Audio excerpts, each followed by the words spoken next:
বাতিল মাহবুদ। কারণ অসংখ্য মানুষ তাকে মাহবুদ বানায় নিছে, বানাইছে না? কেউ ফেরে না খালি হাতে গেলে খাজার দরবারেতে। যারা এই আকীদা পোষণ করে তাদের মাহবুদ খাজা বাবা, তারা শিরিক করছে। বাতিল মাহবুদ নেওয়ার কারণে তারা কি করছে? শিরিক করছে। আরেকজন কয় না আমার মাহবুদ গাউসুল আজম আব্দুল কাদের জিলানী। আব্দুল কাদের জিলানী রাহমাহুল্লাহকে কি বানাইছে? মাহবুদ বানাইছে।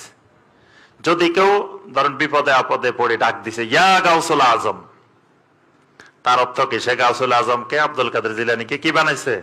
মাহবুদ বানাইছে। সে শিরিক করছে, আল্লাহ ছাড়া আরেকজন মাহবুদ বানাইছে।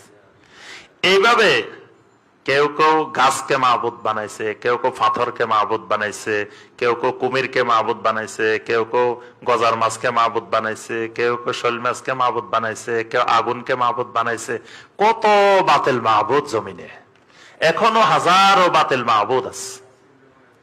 তাহলে আপনি যখন হক মাহবুদের কথা বলবেন, পাশাপাশি বাতিল মাহবুদ কোনগুলো সেগুলো চিনতে হবে। বাতিল মাহবুদ না চিনলে আল্লাহ যে হক এটা আপনার সহজে বোঝা যাবে না।